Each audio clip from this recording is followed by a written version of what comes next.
Yeah, what's up, everybody? What's going on? We are back.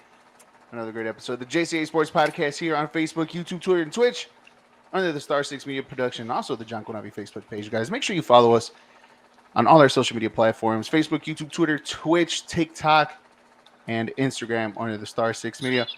Eric Avila here is your host. But look who's here! I got Johnny. I got Johnny Blasphemy, Johnny Parlay, Johnny many names over here. It's only me and him today. Jose's too big for us now. He doesn't want to hop on with us today, but it's okay. We got this covered. We got a lot to talk about today. But first things first, John, how are you, my friend? How's everything going? How's it going, bro? Everything's good, man. Happy to be on. Mr. Jose, we're going to hold it down for him, man. Hell yeah, hell yeah. I was just kidding about him being too big for us. I mean, it's all good. We understand life calls, but it's all good, man. We got a lot to talk about. First things first, Bulls. Obviously, they won their playing game. We're gonna get a Fuck them little Bulls, man. a little a little bit into that too as well. I actually had an opportunity to interview Josh Buckhalter, who is on Heavy on Bulls, who is one of the writers for HeavyOnBulls.com. I had to ask him a few questions about the Chicago Bulls too as well, and then also we got to talk about baseball. We already got what 2 weeks into the season. What do we think of our So, team so far? I'm happy that John's on today because now we actually have the Sox point of view instead of having two Cubs fans. But as always, guys, you can always join us on the Star Six. I mean, I'm sorry, the Star Six, the StreamYard application here. I'm gonna put the link on the comment section for you guys to join. You can join us at any time, whether if it's on face video or just your audio version. There it is, right there. The link is up on the bio. But first things first, John. Let's talk about the Bulls. Who? How do you explain this game? Did they bro, narrowly won, convincingly won, or was it just another headache that like, damn, we gotta watch these guys all over again? you know what? It's a little bit of a mix of they barely won. But although I've said even from the regular season, the Raptors is a team that we should beat. As far as on paper, we should beat them. And I know, like, looking at the lines this morning, their Bulls are plus 200 to win. It was crazy. The -6 was the spread. But Zach LaVine showed up, bro. He put the team on his back. DeRozan struggled, but then, typical DeRozan, he somehow, squeaks his little over 20 points at the end of the fourth quarter. But Yeah. Zach coming with their 39 piece, man, it was without that, the Bulls would have looked. The Bulls were shit, to be honest with you. Not even trying to cover up for them. They definitely were doing horrible. That's what I'm saying. They barely squeaked by because it's exact. Putting the cape on, earning the Max Levine contract he got, and really being that all-star, let alone Chicago's a superstar right now. Now it's very hard to be excited since we got to face Miami. I would have rather faced Atlanta because I was pretty shocked that Miami lost Yeah. against Atlanta. Yeah. But looking to as far as to keep going forward, you know, yes, we're excited.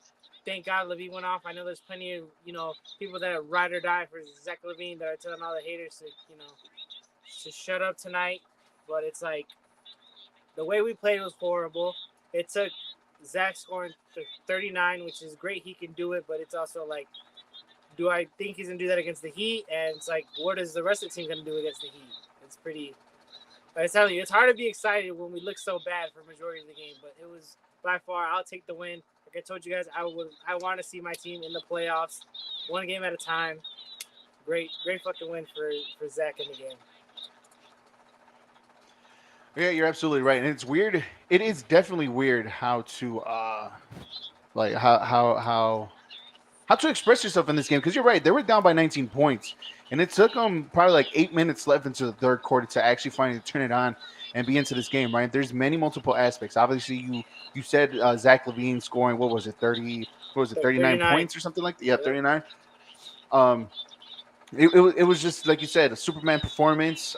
He had a cape on. He was just scoring this and that. And another thing too. Again, it's weird to say how do you feel about this game and how do you feel about the Bulls advancing simply because like the Raptors kind of methodically put them into this game. Still, I mean, they were shooting Yeah. 50% from the line. I mean, they went to the line 30, 38, 39 times and only ended up scoring 19 of them.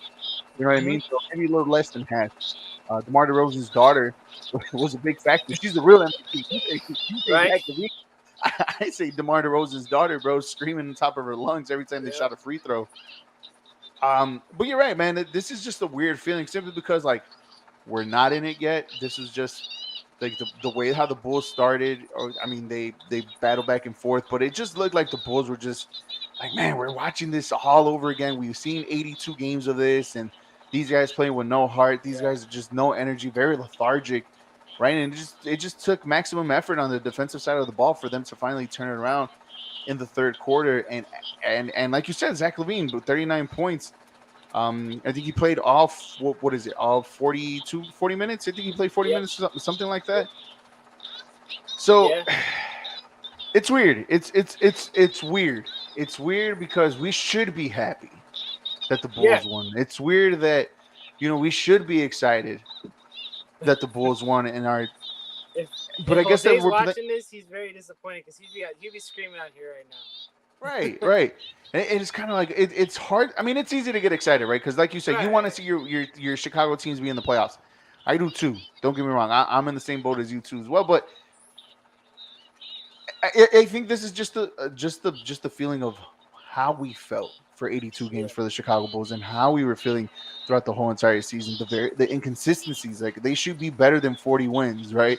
Hmm. They Absolutely. should be better than being playing We, game we sh- and barely making yeah. to the last spot of the playing game. Right. We shouldn't be So the it's 10th kind of seed like at all. exactly, and it just puts a weird feeling in it. It's just like, okay, they won, but look in the manner how they won. Look how they had to fight back, which is good. I mean, you could take all the negatives and turn them into positives as much as you can, but at the same time, you just have that feeling. You just have that feeling like, all right, we still got to play one more game against the Miami Heat Right. to even make it into the playoffs and to face the Milwaukee Bucks on Right. the next. I'm glad you brought that up because it's even like even if we win the next one, I feel like we're gonna be the same. Are we really excited? We're gonna go on and face the Bucks, bro. Like, are we? It's the Bulls because we're I know so what you used mean. to mediocre basketball from the Bulls all year long. This game showed it because I mean you can say it's a little bit on the Raptors choked a bit. Hell, Yeah, you they could had the you chance definitely say that. they had the chance to tie it all the way at the end. We're all ready to scream this game is rigged, and they go ahead and miss the free throw on, you know, Yeah, they purposely missed the free throw. Whatever, it came down to the last, what is it, 44 seconds, I think it was. something like But that. it's like they, like you said, the Bulls came back from 19 points. That's also you got to hold Toronto accountable for choking. You gave up a 19-point lead At home. at home. At home, right? When everything was just in your favor, right? Fred Yep. Van Vliet having a game. Uh, uh, Siakam uh, had a game. Siakam was having a game too up in there. I mean, let's just look at the box score real quick as Right. you guys are listening, watching to the JCA Sports Podcast here on Facebook, YouTube, Twitter, and Twitch under the Star Six Media Production. Guys, make sure you follow us on all our social media platforms and also hit the little bell next to our Facebook pages, the John Konavi and the Star Six Media page, just to get notified when our shows are live. So let's look at the let's start off Yeah. with the Raptors. I mean, Siakam 32 points, right? Mm-hmm. Fred Van It's Vliet huge. 26 points, right? 26. Barnes, Scotty 19. Barnes 2019. So you're getting production, right? But again, like you said, John, you as much as we can say the Bulls fought back into this game, you can easily say that the Toronto Raptors threw this game away, choked this Yeah. game away, and it's a valid question to whether or not which one do you see the most: the Bulls fighting back, or the Raptors choking. Yeah. So Man, I don't know if you caught last night's game between Lakers and Timberwolves, but this had a lot of vibes from that game because the Timberwolves blew a big lead and they couldn't sink a shot down, get careless turnovers, to yeah, let the 80s. Lakers crawl back in. And then even at the end, AD, he had that stupid ass foul that cost them to go to overtime, and it's like, I mean, personally, yeah, everybody's gonna, claim, LeBron put the team on his back, blah blah blah. But that yesterday, if you watch the game, you can see Timberwolves choke. If you watch today's game, you can see Raptors choke. Put your Chicago bias aside.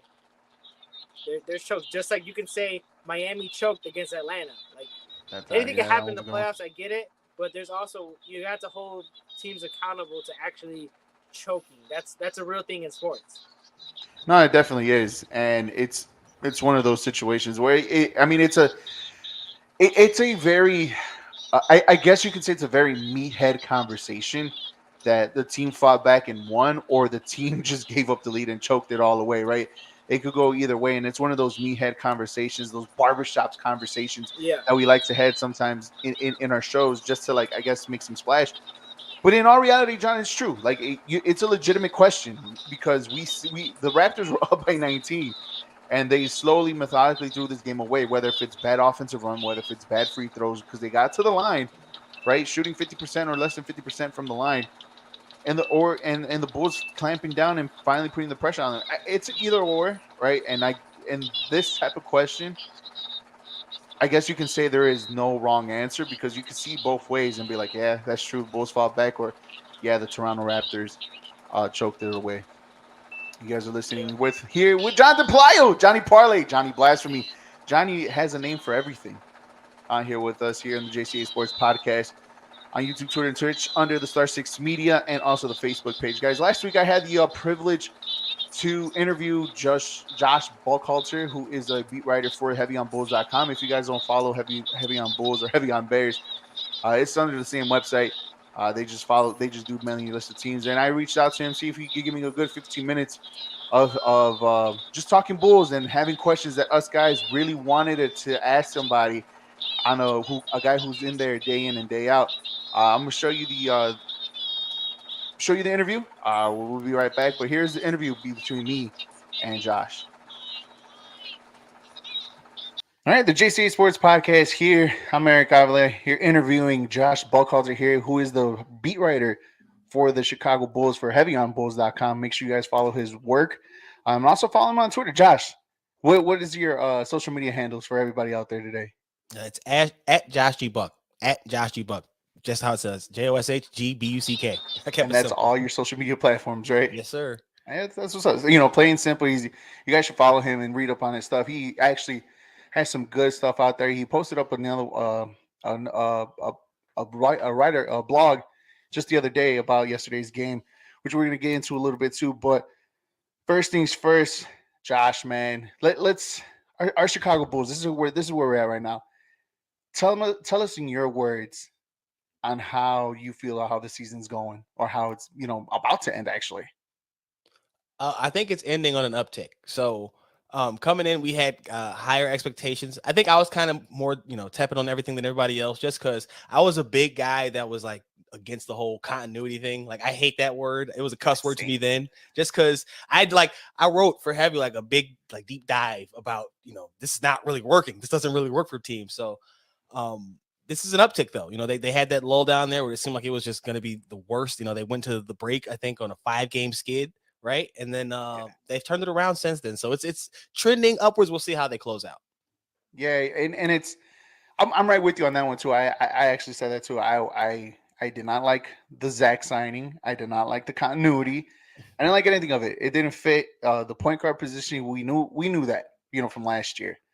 And speaking of which, man, the point guard position has been, I guess you could say, heavily upgraded, right? Because there's no other perfect way to put it, but heavily upgraded with Pat Beverly. Now the Bulls are 12-7 with him since he joined the Chicago Bulls. Like, what is it that Pat Bev brought that was missing for the Chicago Bulls? So I want to say that I actually was for the Zach LaVine signing. And here's why. And I'm going to tie it into this question right here. You look what's happened to him since Pat Beverly's come aboard. Now, Zach was already, heating up before Pat Bev arrived. But Pat's kind of unlocked him to just be free to just be that scorer instead of trying to focus on multiple different things. I think part of the problem with the Bulls when they lost Lonzo is that everybody was kind of out of position. And Pat's greatest contributor to this team is getting everybody, getting the ducks back in a row. He might not be the best defender. He's not the best scorer. He's not the biggest guy. He's not none of those things. But he allows everybody else to go back to their rightful spot in the pecking order. And I think that's a huge, huge asset to this team that just really needed that semblance of order around them after they lost that with Lonzo. That's why you saw the hero ball between Zach and DeMar. So honestly, I'm really surprised because I thought it'd be good, but I didn't think it'd be this good. Like, I'm just impressed. I said it's a upward tick for the end of the season. I just hope they close strong. Yeah, I don't, I don't want to sound like a hater when I said about signing Zach LaVine. I just No, I didn't take it that way. I just wanted to make clear because of the Pat Bev. No, I get it, and you're right. Pat Bev did actually help this Bulls team a little bit because you're right. He did put people in their rightful spot, right? And it improved the team dramatically on the offense side of the ball because we got a lot of inconsistency on the offense side of the ball, right?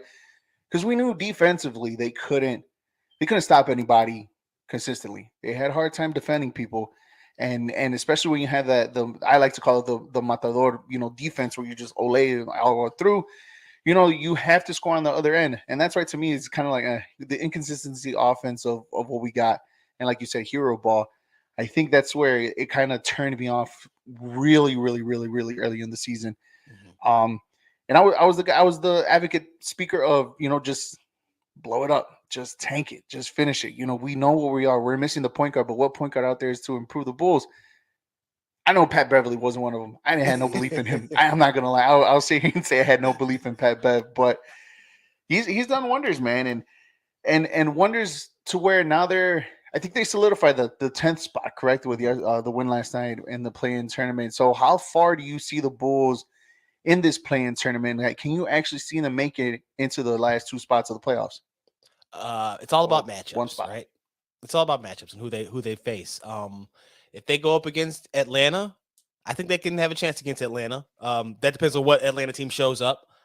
But you can say the same thing for the Bulls. So right. I think that would be the best matchup for them. They have to go up against a Toronto with the length and the athleticism. That could be tricky.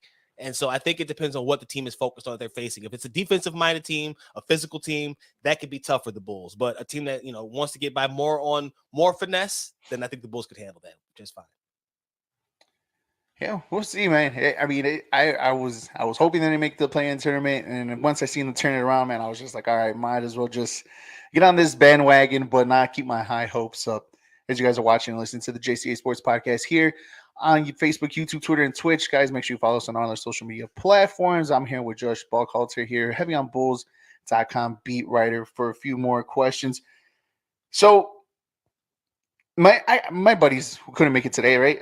They asked me that I have a few questions for them, and one of them is I want to say not a Billy Donovan hater, but he doesn't like Billy Donovan as much, and he wants to know, is he the right coach for this team?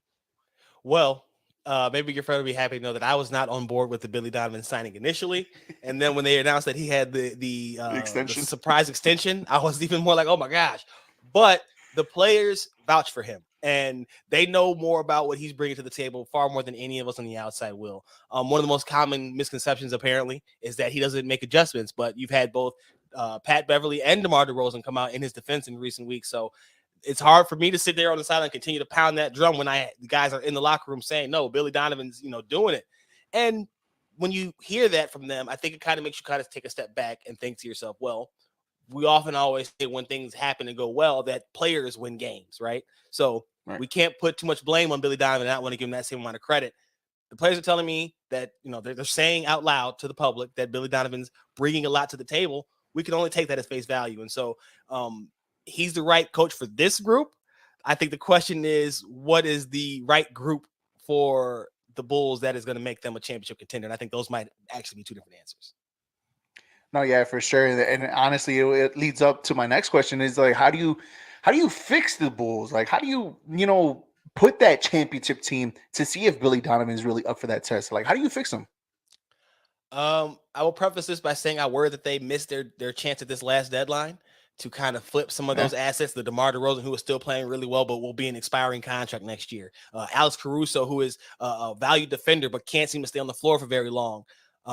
You might have missed that chance to get them at their peak value this past trade deadline, but that's where you're going to have to start. And it might take a step back and going forward. But if you're trying to compete right now around, say a Zach LaVine, that's what's going to have to take. I think the more prudent approach is for fans and the front office to kind of focus on the younger guys and the next generation, the Kobe's, the Pat Williams, the Dalen Terrys, and just eye that as the group that you're looking for to make some noise in the Eastern Conference. Because I think, if anything, we've seen what happens when they give up on guys too quickly. And Kobe has shown you that progress can be had here. It might take some time. Guys go through different paths, but it can be had here. So if I had any way to fix it, it would probably be to change my trajectory or change my focal point. And my focal point would just be on those young guys and what they could do under a Billy Donovan, watching these veterans go out here and do this night in and night out. Yeah, I was one of the ones that always said, like, hey, these guys are still not even old enough to buy alcohol. Give them a chance, give them an opportunity to process, to grow. Because you're right. I mean, Laurie Markkinen, right? Bobby Portis, right? Mm-hmm. Just his name too who has recent success once they left the Chicago Bulls. And that brings into the next question, like, in your mind, in your humble opinion, like, who stays and who goes for the Chicago Bulls who's currently in this roster? So, I like how you, okay. So I'm keeping Zach still because you're tied to him. You're not going to get the return that you want. He's still very valuable. I'm moving DeMar and Vooch if I can. If I can get Vooch in a sign and trade or something like that to flip that, okay. But he's an unrestricted free agent, and he said that he'll go somewhere else. So I'm not going to count that. I'm moving DeMar. I'm probably moving Caruso while he still has that value because he's getting older and he just, again, the injury history. And then I'm trying to see if anybody is interested in taking on Lonzo Ball's contract, because the history of this team, this organization and point guards, his injury history, I think they need a clean break from each other, and it would be beneficial in that regard, just to get out of the spotlight for him and for them to get away from it all. And I'm probably keeping the young guys, Kobe, Pat, and Dalen, Zach, and then anybody else can probably go. We can go. We can talk about Io staying too. So but that doesn't leave you with a lot of options, which is why I say I focus on the young guys, and that gives you a longer window to kind of build around those young guys, get some more draft picks in here, and maybe that changes again. But it's tough. They've left themselves painted into a corner. They did. And that's why I think everybody was kind of upset with them this past offseason, or not even this past offseason, but that and also the trade deadline too as well. Like, there was nothing. Yeah, 2 deadlines. There was nothing. Like, you got nothing in return. And honestly, I don't think you even shipped anybody out either. Well, remember last year they added Tristan Thompson, and that didn't go well. So this year, that's what everybody was expecting with Pat Bev. So hope they got lucky that Patrick Beverley worked out, because it would have been bad times if they didn't get that right. They did. And who would have known that missing a point guard would have been the whole key thing for the Bulls' success this. They did. They remember Lonzo was one of their first moves, one of their first big outside moves. So I think he was the first one, wasn't he? Yeah. So they knew, and for them to go, that's the part to me that's the most damning, is that they did this to begin with, saw him go down, and then did so little in between to kind of fix the situation. That to me was like, wow. Yeah. It's frustrating. Last year, my buddy Jose, and he can vouch for this one too as well, we were on this show saying that, all we wanted is just relevancy. How many years have we seen this Bulls team just be trash, just being on the safe side, right? How many years we seen them in the lottery? How many years we seen this, like, from Jimmy Butler, from young and athletic, and we got Rondo and Wade, right? Mm-hmm. And even the D Rose era too as well, which was a fun 3 years at that. But it's just frustrating. And this year, like, it just made me upset that they didn't do anything to upgrade this team, knowing that Lonzo Ball wasn't going to come back. So what you're saying is, now that they're already declared him out for next year, did we see on January 25th, did we see Lonzo's Ball last game as a Chicago Bulls player? I don't want to cast any negative aspersions on anybody, so I won't say yes, but I would say that I'm not putting any money on him returning to the floor for the Bulls right now. That's as far as I'm willing to go there, because I hope that he comes back. And when he was playing, they looked really good. But nothing about his history or this injury, right, or the procedure that he's had to try to fix it, suggests that he's going to be returning anytime soon, or that he's going to be even close to the same player when he does.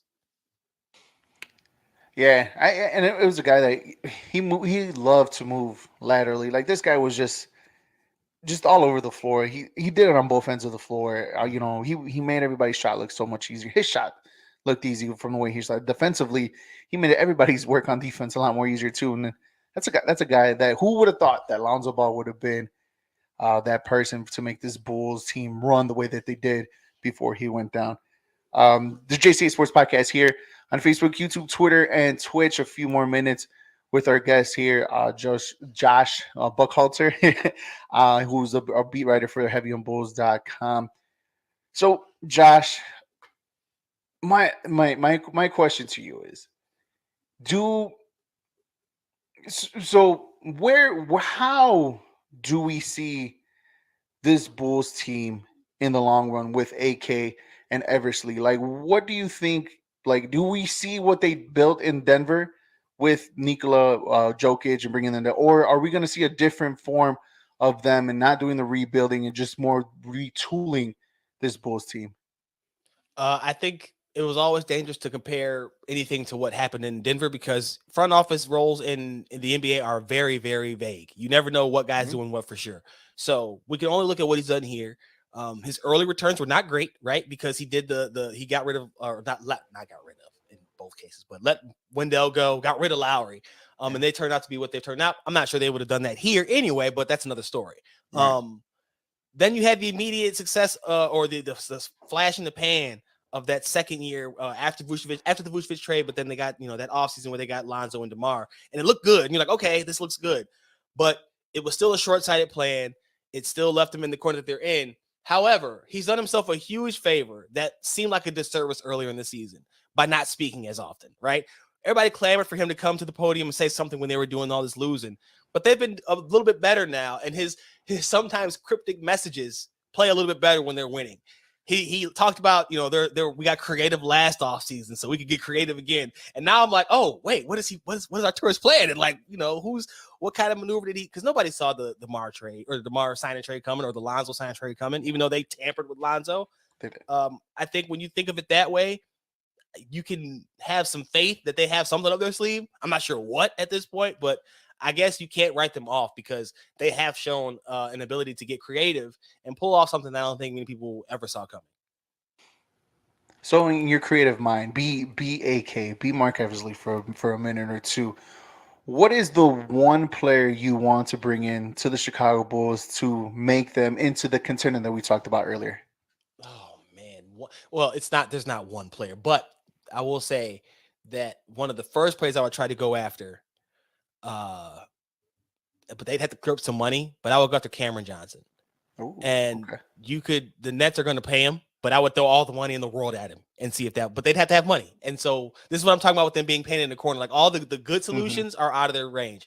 A Tyus Jones at point guard, you could try to make an offer for him. He's going to be, it's final year of his deal, I believe.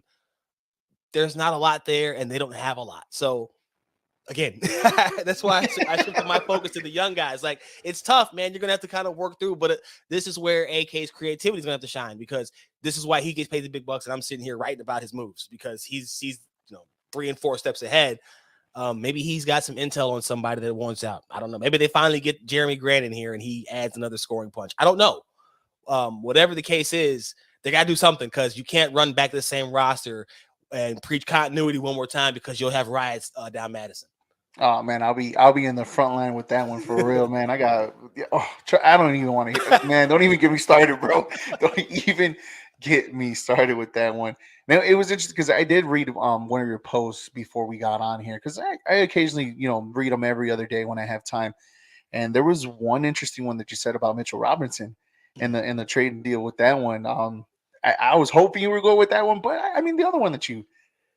It's always tricky because with the Knicks, what the Knicks want and what the Bulls want to give up seem to always be a little bit different. And that's why I didn't go with them because that was a hypothetical that was tossed out there. I will say this, though. Those two teams that were connected at the trade deadline, that was for Zach LaVine, but also for Caruso. So maybe you can work Caruso in there somehow and you get Mitchell Robinson back. Booch is gone. I don't know what you do with Drummond. Maybe you send Drummond over to New York, too. That could work. It could really work. And I would like to see them do that, but I'm not. Again, I was trying to be more realistic, but that would definitely be something that if they could swing it, they should probably pursue. They got the offense. You need some defense in that back line. And those type of guys do sound like Tom Thibodeau players too, as well, right? Yeah. Big and on the defensive. Well, maybe not Drummond, but definitely Alex Caruso on the defensive side. I like Drummond because he's like cat quick to be so big, right? Yes. Like, he's not a defensive guy, but he'll surprise you with a chase down block every now and again, or he'll poke him for a second chance. You're like, oh, okay. And that to me is a nice little surprise element to have too. And so I can kind of see that one. But that, Josh, thank you very much, man, for hopping on, for joining us for the interview. One quick question before you leave. And this is the debate on our show every single time. And I know they will be upset if I don't ask this question. But if Derrick Rose never got hurt, would the Bulls win a championship? Okay. How? Ooh. Let me tell you my piece. Okay. So maybe I'm going to say no, but I want to hear your piece. I would say no too, simply because the Bulls struggled, towards the tail end against those teams, right? Plus, you had the years with LeBron and D Wade and Chris Bosh, right? The one year that I believe that they could have made it to the finals is probably the Miami Heat last year, because you could kind of see them a little bit on the downward slide, right? But you still have to face the San Antonio Spurs, who were still on that little streak too as well. So, again, I would say no in my books, but those guys, my guys, say that he would definitely win one here. I say no because those teams, LeBron's still there. So if LeBron's still there, you still got to contend with that, and that was a problem for everybody. But then on top of that, they couldn't find that second scorer to go with him, that second consistent scorer, that two guard really to go next to him to space the floor and keep things up. So those two things to me, I think would have kept them out of getting that title. But that's a good question. I like that. I mean, look, I'm somehow, some way, I'm doubted as the Rose hater on this show sometimes, man, and the Bulls hater. Man.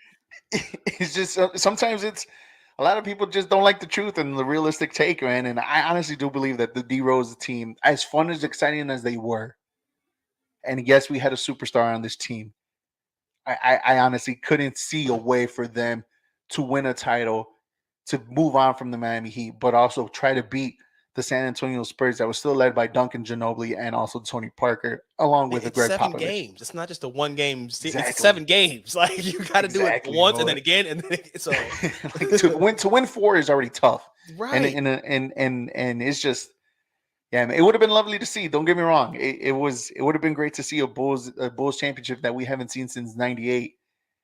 Part of me wonder if I'm just being like negative, so I don't have to think about it all and hurt in the back parts of my mind. So maybe I'm just being a doubter because I don't want to think about what could have been.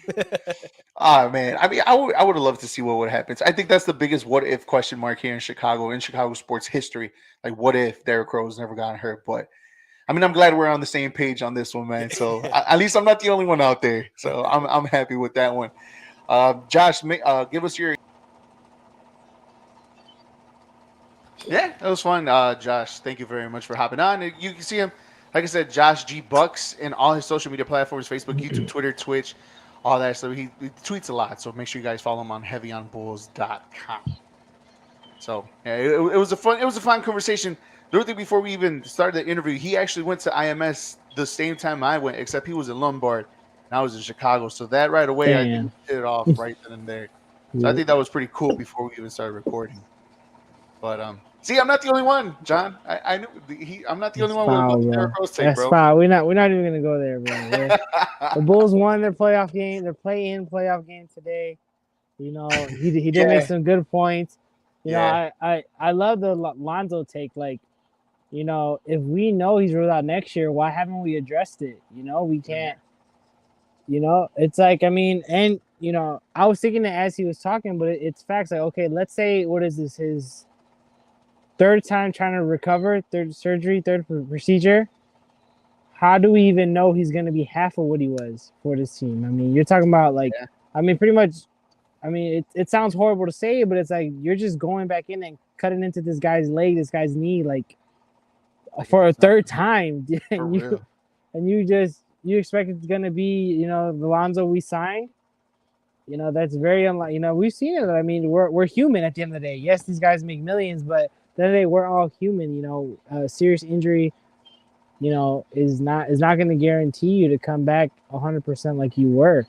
And I mean, let's just, it is what it is. When it comes to a business, you know, as far as like if they trade him or replace him, but I wouldn't even say the Bulls don't even have a window right now, but they have, I guess, a relevancy window that they need to stay in. I because get where you're going with that. Like a window, just to, a window that's slightly cracked, just to stay relevant around the yeah, NBA, to where the next crop of players or the next group that comes in can slide open that window and be like, all right, the Bulls are legit here to stay. yeah, And I agree with you where you're going with that one, and that's 100% true. And I feel like these players, the Zachs, the DeMars, the Vooch, right?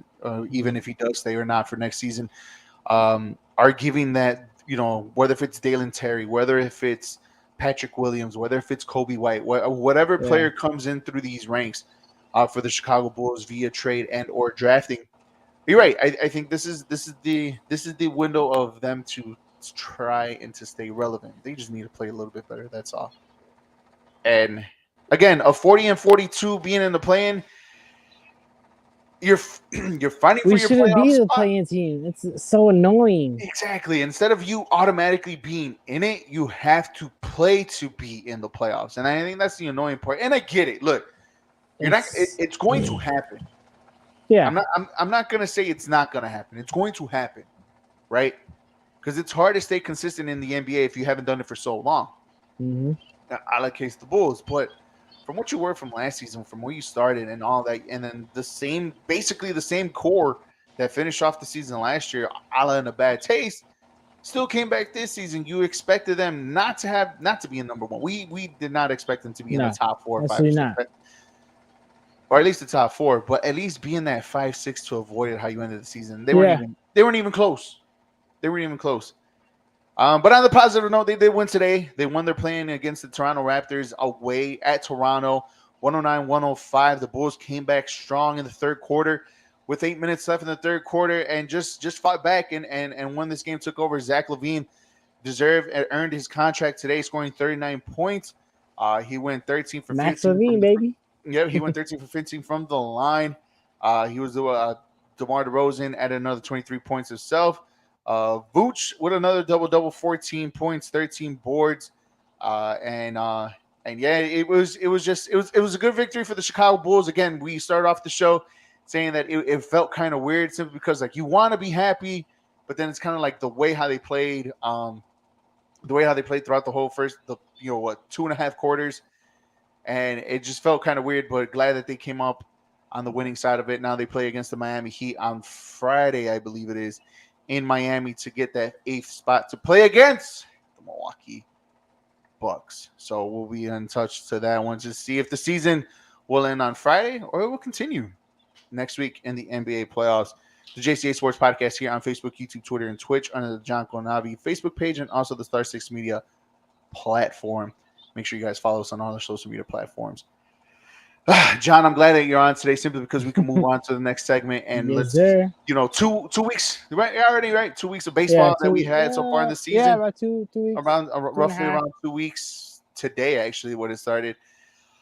The stories on both sides let's say it's the complete polar opposite. The way how the season has started for the north side and the south side.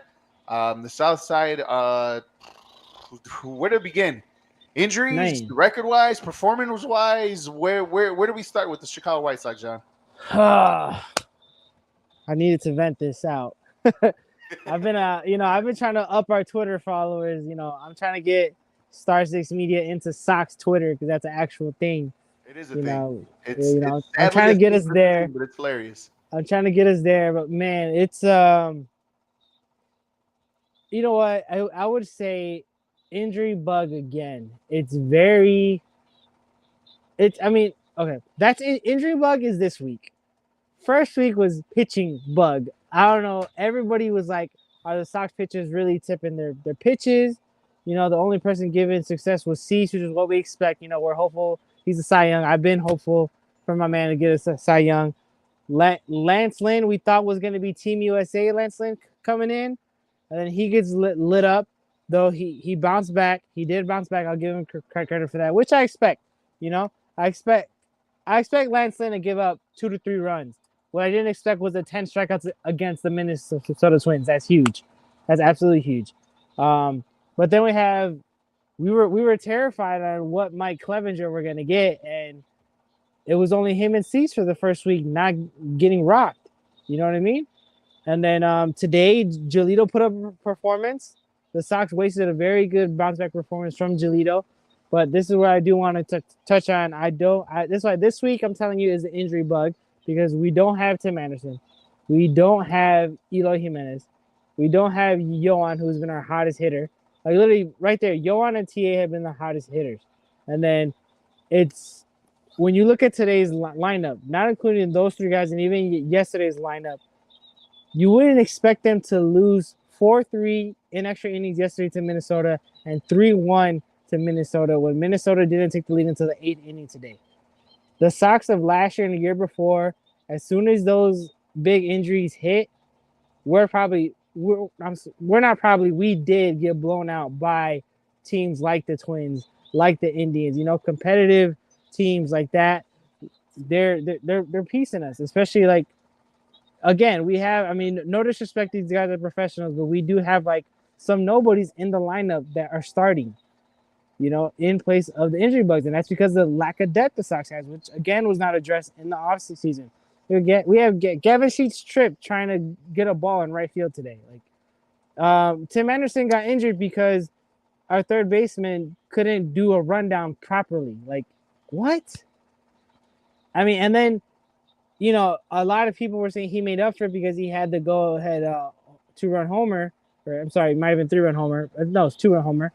But it's like, okay, but then you can't do a rundown because the homer came after the regular error, at third, which gave the Twins the lead. Then there's the homer, and then there's the stupid, you can't even call it a freak accident. That's just like, I promise you, I was watching the game, and it looked like, he looked like a high schooler playing his first, like, high school game on varsity, just nervous as hell. Like, you have the talent to be here, but you can't just calm down, calm your nerves, just play the game that you know how to play. You know what I'm saying? And we see it in all sports. You know what I mean? Yeah, you have the talents there, and they just, I don't know, their nerves are on edge. And then, but again, this guy gets to start again when Jake Berger was fucking raking, and then here comes, I'm saying no disrespect to this guy Alberto, but it's like, let Jake Berger play, man. We have nobody starting back-to-back games, especially like, bro, you just got Tim Anderson hurt, dude. Sit the fuck down. You're not playing. You're definitely not playing. And then I'm telling you, wasting good pitching performances.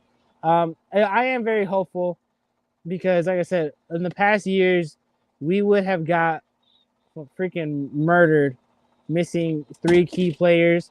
And then our pitchers have bounced back, which is a very good sign to see. And honestly, Eric, I know I tried to not blame La Russa so much, but I definitely think the change in the Sox attitude this year is Tony La Russa no longer being here. I really think the Sox are they're getting behind our new manager, the new culture of the clubhouse. I was trying to tell you. Yeah, I know you were. Yeah, I know you were. But that doesn't excuse us for some questionable lineups. I get it. He's a newbie. We don't have much depth. That falls above him. Lack of depth goes above him. Not for sure. And shit. Same owner as the Bulls. Don't want to spend money. Don't want to spend money addressing the problems that need to be addressed on our rosters. Definitely falls on ownership. But the Cubs are very exciting to touch upon your beloved team. The Cubs are very excited, but I feel like this is typical Cubs. They're very exciting in April and about half of May. Then the summer days come, and that's where they're their 500 team. Are we gonna blow it up or not? And then the Sox are just gonna fucking fuck with us, be around 500, see who's healthy, who's not healthy. But based on the injuries, these guys should all be back within a month. And the way they were playing, as long as Yohan and TA are playing good, I'll take it. Jimenez is like, dude, he's never in shape, bro. I was literally talking to my boy Mikey P about this. Jimenez looks like he don't work out at all off season. He just shows up and he can fucking smack the fuck out of the ball. That's literally it. But that's all we need from him, bro. Just give us 30 homers a year. Just DH. Stop wanting to play left field. You're not that guy, bud. You're not that guy. You're built for a DH. Just go ahead, man. Go out there and hit the ball. You know what I'm saying? That's You think all if we he- need you to do. You think if he worked out just a little bit more, he would probably had a better shot being at left field if he kind of got a little bit in shape? I do, man, because you know what? He just looks like he's just naturally strong. You know, as with his height, his weight, he has a fast swing. Like that's natural power he got. You know, when he hits the ball. So it's like if you took it seriously, you know what I'm saying? There's always like you always know that guy in the team. Like he's a dog, never practices, but shows up and performs. And it's like, bro, if you took this serious, dog, you could go somewhere. You could be Easily up there. top You know, five player in the league, we right? we all grew up with somebody in our neighborhoods like that, in our schools like that, and it's like, and I mean, it's not just to pick on Jimenez. There's plenty of other guys in leagues all across the professional, platforms. Like, bro, if you just put the effort in, you'd be a dog. Like, what's his name? Your boy on your show, Ted Lasso. They got him practicing at 4 a.m. in the morning now with coach. Oh, it's talking about Jamie. Jamie, you know what I'm Jamie saying? The fucking talent's there, but you don't want to fucking, work harder to go be that, that extra guy, go be the dude we need. Like, it's very frustrating. Especially for fans, because it's like, okay, we would our dream is to be on that type of level, play professional like that. And you really think we wouldn't work our ass off if we were in your position? But then, that's the crazy part. Like, the potential is there. Like, you see the lineup, and you can easily say the lineup can be compared to probably top 10 lineup in baseball, if that. Yeah, if everybody's healthy. Really, what 1 through 6 at least, 1 through 5. 1 through 5, 1 through 6. 1 through 5. When we had Abreu, 1 through 6, bro. But I mean, Vaughn hasn't even been bad. Vaughn hasn't been bad.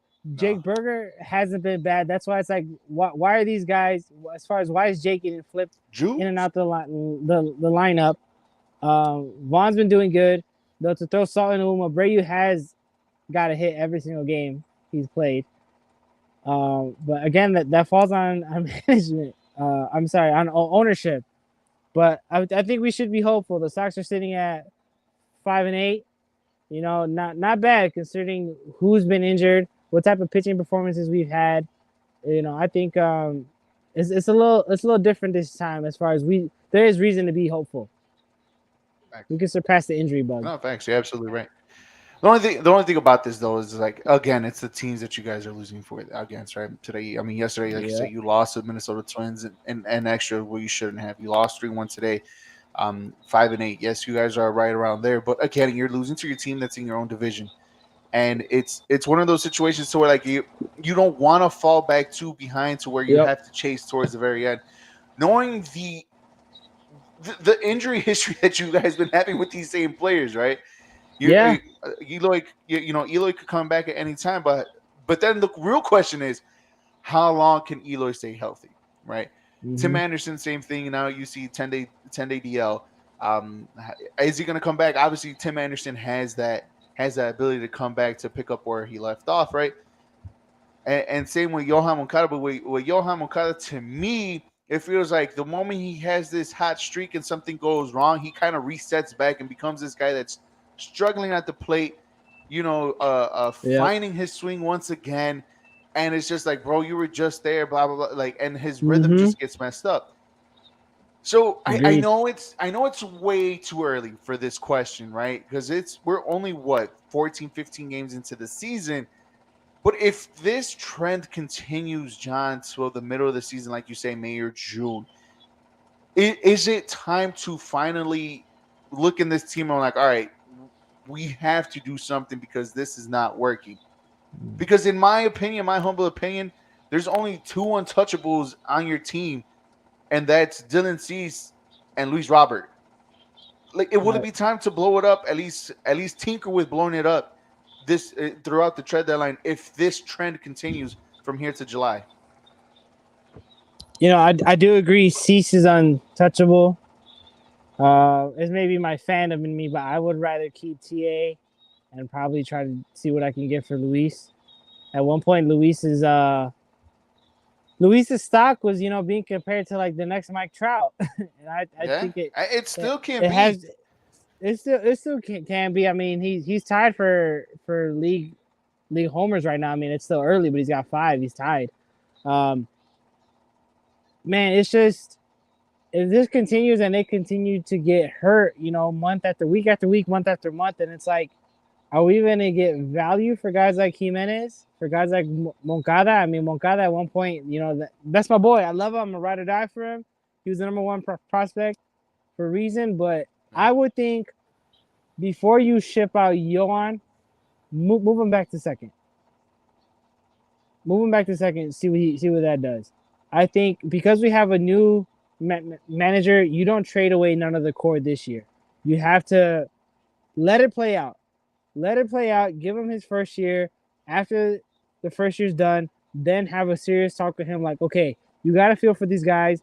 XYZ have been here for the last, 4 or 5 years. These are their contracts. Who do you want to keep moving forward? Because, I mean, the way it's going, I like the coach. You can't control injury. I'm sorry. I mean, like I said, Moncada's my boy, but you're too swole to keep getting this hurt. We already addressed Jimenez. You're not in shape enough. Get in shape, bro. You maybe won't get hurt as much. TA and Luis, they get hurt. They're coming back. They got that physique. They got that dog in them to come back. But but you hit it on the head with Yohan. You hit your stride and then he gets hurt and then he's done, or he's off. Not done, but he's off. But he's solid defensively, bro. Like there were so many plays these last couple of games without him, and it's like, okay, even though Yohan was 0 for 4, 0 for 5 for injury, like Yohan would have made that play. Yohan did make that play.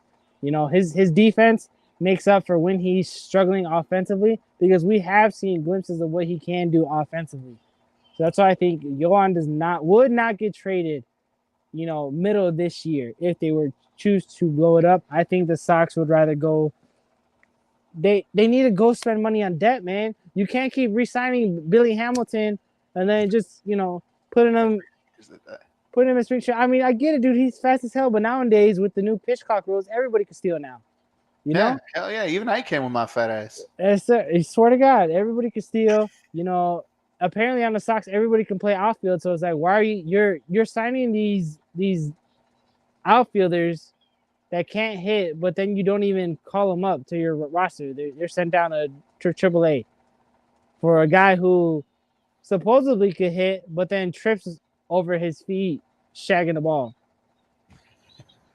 It'll make no sense. Like, go out there, get a true outfielder. Like they did good with getting Benintendi. That was a decent move. Should have been our only move. No, go spend money on another outfielder. Move Eloy's big ass at DH. Move you on to second. Let Jake get his playing time at third. Although Elvis Andrus, he's a solid veteran presence to have there. Very solid. I do approve of that. But I'm just saying, you can tweak around a bit with who you got versus going and sign nobodies or trying to, turn your first baseman and third baseman into outfielders.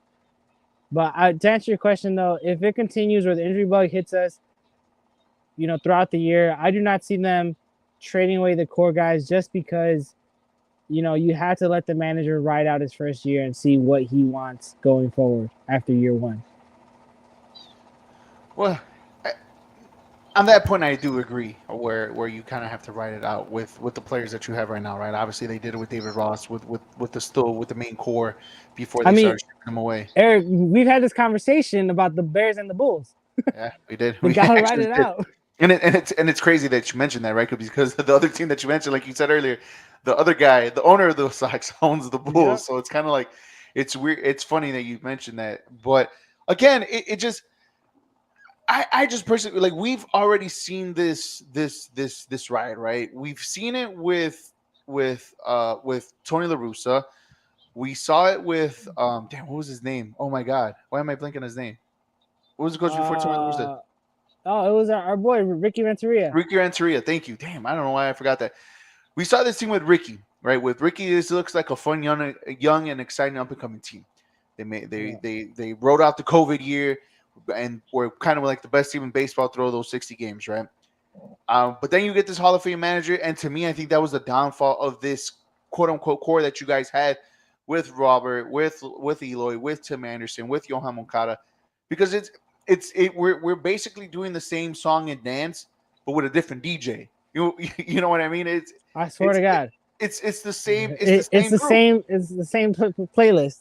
It really is, hits. and that's why I'm saying like it just. We see this story. We've seen this movie again. It's a remake of A Star Is Born, pretty much. This is already like on the 4th remake of the one that just passed with Gaga. And that one was good though. That one it was good, but again, what I'm trying to say is it's the same storyline. You know, when it's going to be to a point where you guys who love this team and like this team and love the players around it, that you guys will start to have some type of disdain towards them because you see all this potential. You see that once they get their stuff together, that these guys can't perform. They just can't stay on the field, and then eventually that would lead to some type of hatred toward these players, where now you'll be like, you have to blow it up. And I get it. Eventually, let it ride for a year. Let it ride for a year. But if you let it ride for the whole entire season, then you want to have some. I don't even think this team will even last going to next season. I think major shakeups will happen in the offseason this year. If you guys keep this core around for one more year, and if it's the same song and dance, by the end of the year, you guys are going to be tired of these players, because that's how I feel about, or that's how what I feel about the White Sox is what people were starting to feel about the Chicago Cubs toward the tail end of that regime of players that they had, or they had. Absolutely. Like, how many times did we go in on Javi back and forth? Yeah. And then it looked like Detroit fans are tired of him already. And what is he in? Year 2 of his contract? Year 2, year 3? But I get what you're saying. I'd definitely be there's frustration with Eloy already. I'm biased towards Yohan, but I see it on Twitter. I see it amongst my family. I see it at games. There's been frustration with Yohan.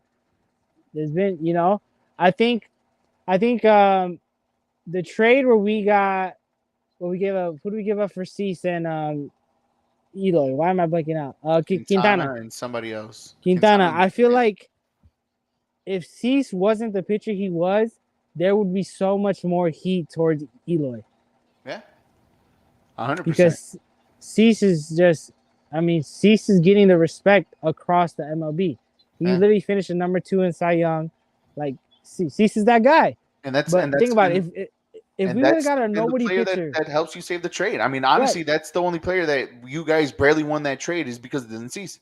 Right, but at first Eloy made that noise. Eloy's healthy year, the trade was one off of Eloy, but now that he's fallen off and has gotten hurt, that's what I'm saying. Like, if Cease was a guy that's not even in our rotation right now, the Eloy hate would be as big as the Yohan hate. It would be as big as the Sheets playing right field hate. It'd be going across the Giolito hate is real. He went from an all-star ace, and then now he's slotted down at number 3. Yeah, that's real hate. But you're absolutely right. It's just the Sox they're toxic like the Bulls, man. They show us glimpses of what they could do healthy, but you look across the league, like, same as the Bulls. Nobody thinks like I wouldn't want to face them in the playoffs. Everybody looks at the team like, yeah, we can beat them. No, definitely. 9 times out of 10, we beat ourselves. We don't have a full healthy lineup, and then once we don't, the depth sucks. You don't know what pitching is going to show up, And then when you guys are healthy, how long is it going to last? Right. Look at today. Today the pitching showed up, but we lose 3-1. All right. I understand what you mean. It is a valid question. Should we blow those guys up? Well, because they have, compared to what everybody else is making in the league, their contracts are very reasonable. Mm-hmm. Yeah, team-friendly contracts for somebody else to get. But I think there's also that bad taste in Chicago sports in general, where if you trade a guy, they're gonna go be fucking superstars on the next team. Well, and that definitely lives rent free in a lot of Chicago fans. It does. It does. The only person so far that's actually had success since leaving the team has been Rizzo, right? But I feel like Rizzo Rizzo went to a contending team at that time that is well structured, and then the Yankees. It's the Yankees. It's the New York Yankees. Come on now. Yeah. But like you said, Baez is struggling in Detroit. He struggled in New York with the Mets. Chris Bryant struggled with San Francisco a little bit, and then he hasn't really been he hasn't been healthy since he went to Denver, or I'm sorry, Colorado. But his bat has been a little lively this season, so we might see Chris Bryant sort of coming back, and then Wilson Contreras leaving this past offseason, and with Cardinals being the worst team in baseball right now at the moment. Right. It just kind of seems, you're right. It's at the moment the only player that has left and has success is Rizzo, and rightfully so, because he was the most consistent player, losing and winning when he was here for the Chicago Cubs. So I mean that's no surprise. But you're absolutely right. I mean, I'm just saying, man, like, because I as much as I talk smack, and in our group chat with the whole group of Star Six Media, I'm the first one to talk smack about the White Sox, simply because, well, one, it's me, right? But two, it's not that it's rightfully deserved, but it's kind of like it's kind of like it just feels like, I mean, I'm not saying to be a dick, but what I'm saying is correct, because I don't follow, but I know what I watch, and I know what baseball is and how it looks like and how it's supposed to be played. And it's, again, like I don't think I'm wrong when I'm saying, like I just said, it's the same song and dance. It isn't. And I'm not trying to put my Sox hate, like, I'm putting it aside and being as honest as possible and reasonable as possible when I'm trying to tell you guys right now. But I just feel like you guys can't not have another season like this. Yeah. By coming July, even if you guys are this close, it's kind of like, how many games are you going to see where you guys win 4, but then you guys lose 7? You guys win 3, but you guys lose 6. Yeah, we haven't won a series yet. We played 4. Yeah, you guys haven't won a series yet. Exactly. So it's already starting off on the wrong foot, and it just. And to me, I love it. I could care less about the White Sox. You guys know that for sure. Like I you know, the shit that I give you guys, like, I could care less. I hope the Sox lose the rest of the games from here on out. But then realistically, like, talking about baseball and being front and being honest with it, like, it's a serious question that's literally peeking right around the corner, peeking through the door. Be like, hey guys, it's time to. Here's the plan A. Let's see who we want to blow up. Realistically, Eric, before we blow it up, we need to go all in as buyers during the trade deadline. We got to stop being half-ass buyers. You know, we'll get a Joe Kelly at the last hour of the deadline. Like, no, bro. Which makes no sense. Right. Makes no sense at all. You know, we've seen our histories of, let's go get Ken Griffey Jr. Let's go get Manny Ramirez. Let's, stuff like that. Prospect for a pitcher who's on the downfall. No, I don't want a rental for a couple months. No, go get a guy. You know, if his contract's up at the end of the year, would you go all in for him? Re-sign his ass. You know, make it worth it, bro. Like, look at what the Padres have done. Look at what the Dodgers do every year. I mean, we've seen the Brewers and Cardinals go out and spend money at the All-Star. We've seen, of course, the Mets are going to do it and the Yankees are going to do it. Right. But, we've seen those here. There's like, Phillies. The Phillies, yes. We've seen that where it's like they take the gamble and they get the player that pushes them in the playoffs. They may not make it to the World Series, but, hey, that was a good move. That was a good move. And they stay consistent with that team for about 2-3 years before they actually blow it up. But within that, playoff appearance, it's a playoff push, it's it maybe hell you even get to a CS, a league championship series, you know what I mean, and to that for a team like the Padres, who's very small market, having that success and getting to the CS last year. Like, bro, you remember when the Padres were so irrelevant to baseball? Like, for real, like, you go to San Diego and you're going there for the nice view, for the nice food, for everything, and probably a series win, right? Yep. And now it's just like damn, we got to go to San Diego and we got to face Manny Machado. We got to face, Fernando Tatis when he comes back. They got Bogarts now. The rich get richer. Juan Soto, like you said. So the rich get richer, and they haven't even won a World Series, but they're relevant. They're because of the moves that they made and what they've done. Like, all right, we're gonna give our top 5 prospects for this one player, but we're gonna pay this player so he can stay with. I get it, and those are the moves that the White Sox should make. And I think that's the moves that the Cubs are about to make or on the bridge of making if they want to make it, right? Yeah. And for me, for this season so far, how it started, I've already went to one game this year, and they lost in that one. But like, what are we seeing? Especially last night, today they lost to the Mariners. Lost, but to beat the Mariners to win another series, right? The Cubs so far have won each and every series. This early in the season, or tied one obviously with the Brewers, but they so far have won each and every series that they have played in. And right now they're looking at as one of those, like you said, they start off hot, all of April, a little bit into May, and then by June or July when the summer comes, that's where we're going to see the real Chicago Cubs.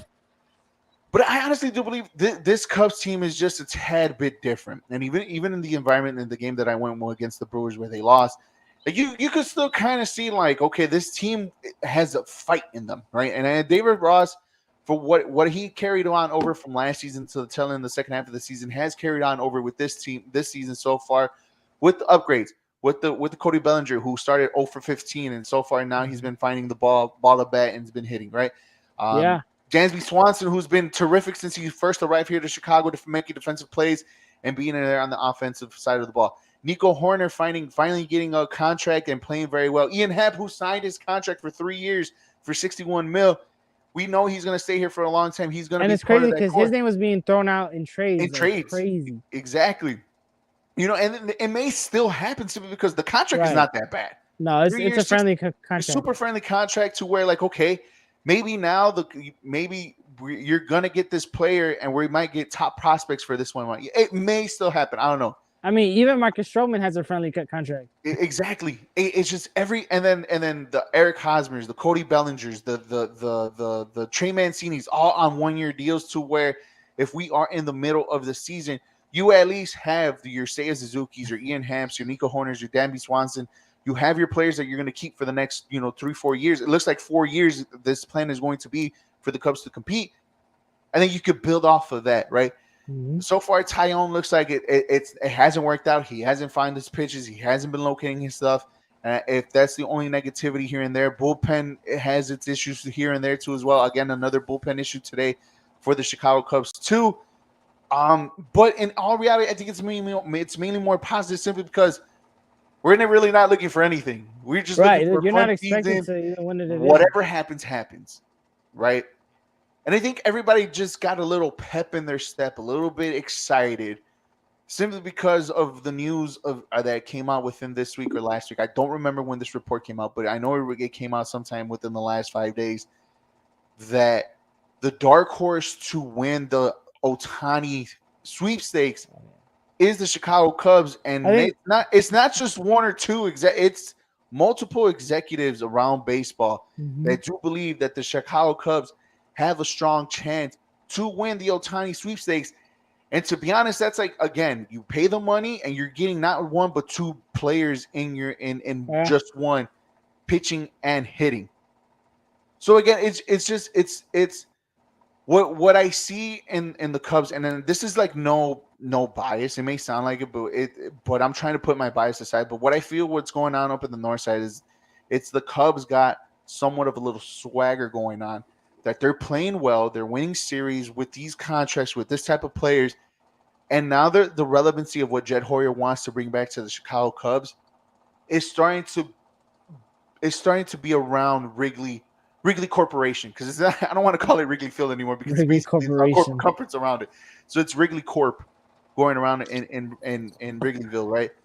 Hell, they even got new lights for the night game, bro. Like I never. I want to go for the new beer bats. Yeah, that's what I want to go for. Oh, for the beer bats, yeah. Beer bats. I mean, hey, that's like $25 if you want to get it, but it's worth it though. It's worth it, bro. It's worth it. So again, what's fun about the Chicago Cubs this year is like no expectations. We expect them to be better, yes. No expectations for playoffs. I feel a very strong 2015 vibe with the Chicago Cubs, where like it's expectations. I'm not expecting doing so good today. I'm doing so good today, bro. We were here. Yeah, I was, but like it's getting to that feeling though. I'm not saying CS. I'm not saying all the way to a National League Series. I'm not. I'm just saying how the environment really is what's going on with the Chicago Cubs, with Cubs Twitter, Cubs social media, going to Wrigley, all that. Like, it's just a different type of feeling simply because, like, There's no pressure. the team is starting to look good on paper and on field. Could it be better? Hell yeah, 100 times better. Trust me. There's holes. Right field, we need Seiya. We need him back. We need him desperately.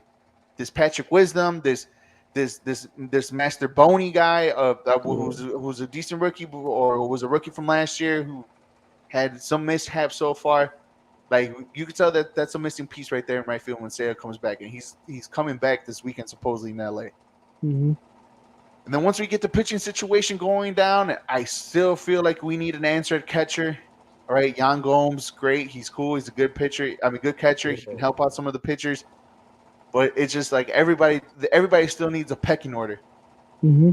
And that's where, for me, the Chicago Cubs really need to fill in the answer. This is just going to be a fun season at the end of the day. It's just, again, like you said. It is fun. I mean, Cubs baseball is always fun in April and May. Right. It's just, like you said, it's what Cubs team are we going to see in June and heading into in the dog days, the trade deadline. Are the Cubs going to be, 2 games, 3 games above the Brewers and the Cardinals in the NL Central, or are they going to be 5 or 6 games behind the last spot on the wild card? And then I think that's the major question. And I think that's the same question that I think if the Cubs are near the wild card, then they're absolutely going to be buyers at the trade. I believe so too. Absolutely. I think if they're just a game or two, whether if it's the Central or even the wild card, it doesn't really matter at this point. But if they're there, if they're peaking and it's just like, okay, well, we got the players in the farm system, we got something, we can get something. Mm-hmm. Let's go out, let's go for it all, right? To where I don't want to say this, but if the Cubs want to jump the gun and give up top prospects for Shohei Ohtani and then sign them, I'll be all for it, but I wouldn't like it as much if it just came over for the free for next season. I'd be really, as a baseball fan, I'd be really pissed off if Shohei wastes his career in Anaheim. I 100%. Just like even if he comes to the Cubs, I'd take that over him going to Anaheim, only because you could tell Cubs ownership spends money. Right. It just looks like he'd have more fun over here in general. Like, look at what they've done to Mike Trout. We've seen it. The Angels have been so irrelevant since like 2004. Yep. When they were like years. Yeah, 2003, 2004. It's like they just declined, and it's like, and then you get Mike Trout, those years that they spent money on Josh Hamilton, what's his name, Wilson, that pitched for the Rangers in the World Series. They went and paid him. Yep. They just Albert Pujols, of course. How the fuck I forget about that name? But it's like they've done nothing with these guys, man, but waste their careers. And you would hate to see a guy as exciting as Shohei, because we had this conversation last year. It's still going on this year, but is he the new face of the MLB? He was damn near, if not the face, he was one of the faces of the Baseball World Classic, because a lot of guys showed out. A lot of guys showed out. The World Classic has been probably the most successful in my lifetime. What it was just this year. But, as a baseball fan, I would prefer to see Shohei at Wrigley versus in Anaheim. 100%. And even, I mean, just to keep it Chicago purposes and just local purposes, you're right. 100%. Right. We would love to have Shohei in Wrigley, right? But I think as a baseball marketing aspect, I think anywhere outside, well, it's not really Anaheim. I mean, are they still based out in Anaheim? They just kept the Los Angeles name? Or yeah. They just not adopted the Los Angeles name. But you're absolutely right. Even if he stays in LA, but with the Dodgers, right? It's better than Anaheim, right? That'd be amazing. Right, you gave that look like, imagine. Don't do that to me. That'd be amazing. Again, same thing. Hell, even if he goes cross country and goes to the Yankees, even then, right? Go to Miami. I wouldn't want to see him with the Padres. Fuck the Padres. But you're absolutely. I mean, we've seen players, like you said, Mike Trout wasted his prime years and his years with the Angels organization. I mean, you could go as far back as your boy King Felix with the Mariners. Just that's so wasted his. hurtful. I mean, That's hey, so, he was loyal to the Mariners. He loved he Seattle. was He wanted to loyal, stay in man. Seattle. He rejected, like, at the time the Yankees were offering him like the fattest contract in sports history, and he rejected it to stay in Seattle. Yep. Just, Like this man won a Cy Young when he didn't have a 500 record in his pitching record. And that's crazy to see, right? But again, like what we're saying is another player who wasted his prime years in one team, right? Yep. Loyalty. I get that. And that's just like the recent one that just stays in my head right now. That just I feel like loyalty in baseball is not the same as loyalty in basketball. No, definitely loyalty not. In football. It's two things. It's one of two things. Obviously, one, the money, the contract, because it's fully guaranteed, right? But two, it's also the lifestyle. Remember, even though you play 162 games in one baseball season, right? But you play from April to September, October to September, because that's the regular season. That's guaranteed, right? Yeah.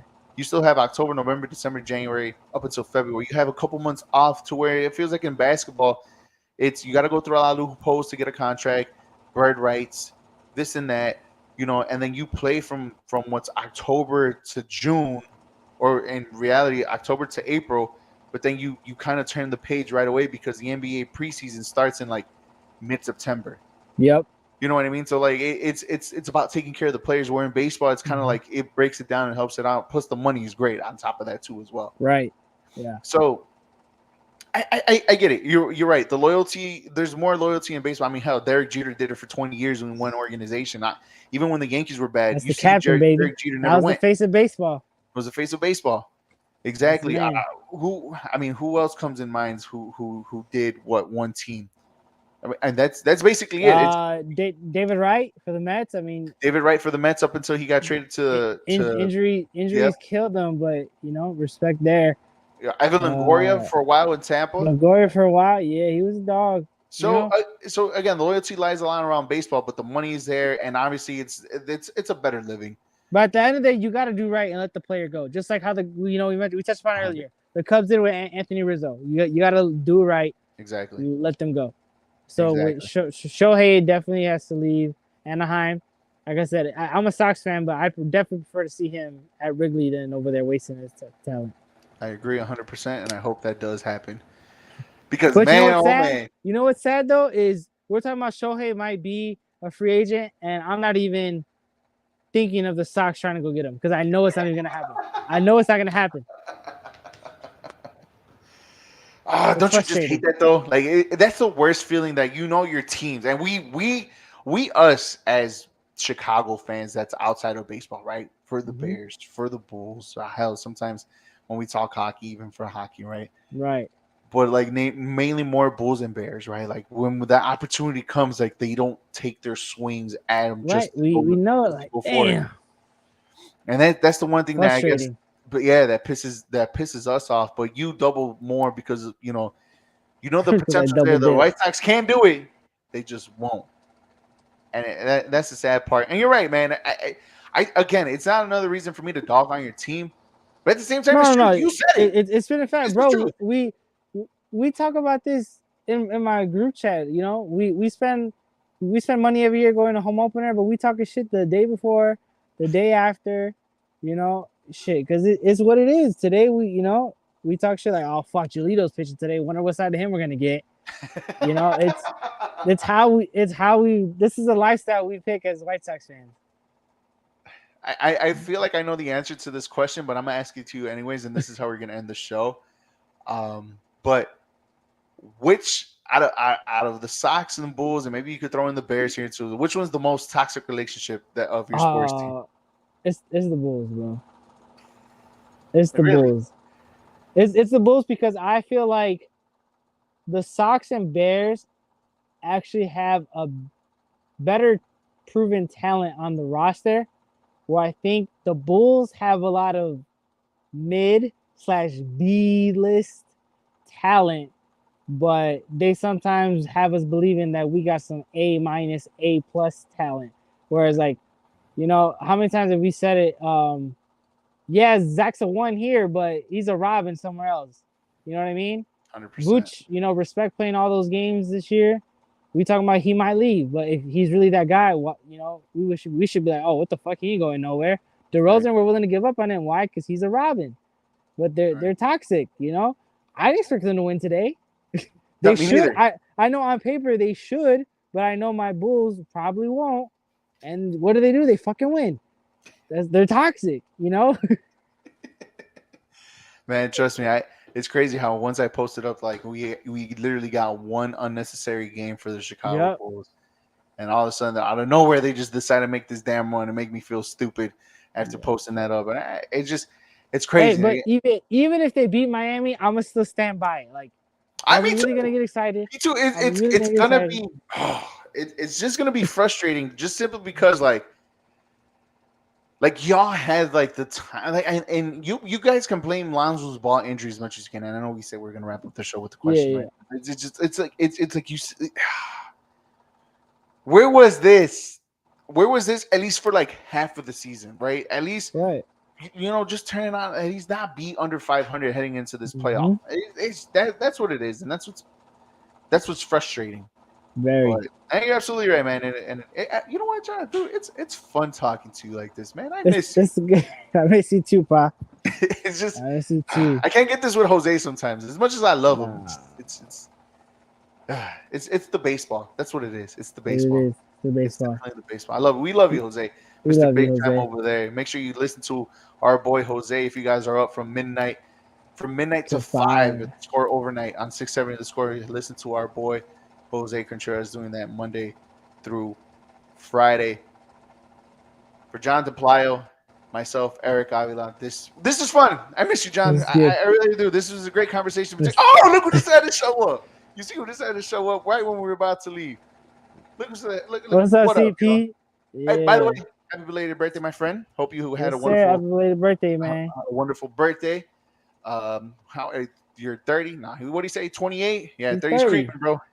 I thought he said he was 30. So happy belated birthday to CP, another White Sox fan who probably has his hair, who's pulling out his hair too as well on the status of what the team is right now. But for myself, Eric Avila, John DePlaio, we will see you guys next week, hopefully with the new squad. He said, laughing my ass off. I'm 20. Hey, round out to the nearest 5. You're not 30, bad. My friend. You might as well just start claiming it now. You're 30, flirty, and thriving, my guy. There you go. So happy belated CP. We will see you guys next week. For Eric Avila, John DePlaio, make sure you guys follow us on all our social media platforms, Facebook, YouTube, Twitter, Twitch, Instagram, and TikTok under the Star 6 Media platform. Also, make sure you guys hit the little bell on the John Konabi Facebook page and also the Star 6 Media page too as well to get notified when all our shows are live, not just ours, but the main event with the Contreras brothers, Only Football with Rick and Kyle, the EAFP, whose podcast will be on tomorrow, hopefully. Maybe not. I'll be on the road. A la Madrid. They had a great game today, bro. They came up, baby. Real quick. Talk about tomorrow. We'll talk about it tomorrow. We'll talk about it tomorrow because I have my suspicions on why, but it's another story. Josh Buckhalter, thank you for hopping on last week from the interview, who you guys saw earlier today. We will see you guys next week to see if the Bulls are in it. What are we gonna do? A lot more baseball talk, a lot of football talk as the draft is right around the corner. Hopefully the whole squad will be here next week. Any last words, John? Yes, I would just like to ask the White Sox to just not let Alberto start at all this weekend. Just go ahead. Just go with the obvious choice. Put Jake Berger at third. If you want to put Elvis Andrews at short, I'm cool with that. But just I don't want to see the little shaky for freshmen starting this weekend. Just let him be on the bench, bro. Matter of fact, don't even bring him in. They did that yesterday, and he beamed the runner trying to throw him out. Like don't even do that. Yeah. Let my man ride the pine. That's it. You want to say any last words, baby? I got Sophie right here. She's been on. What's up, Soph? John says hi. You want to say something? Who's better, the Cubs or Sox? That's my girl. She said the Cubs. Awesome. All right, guys. We will see you guys next week. Make sure you follow us. Thank you guys for watching. And Jose's not here, but I got the outro. I'll see y'all next week. What a finish! Wow, that is unfreaking believable. What a way for a ball game to end. Oh, that's what happened. Oh, that's terrible. My God. The humanity. They may be the drunkest couple in the history of sporting events. I loved his face. I would suspect that man is done for the night. Here's the thing. When you steal something, don't wear it.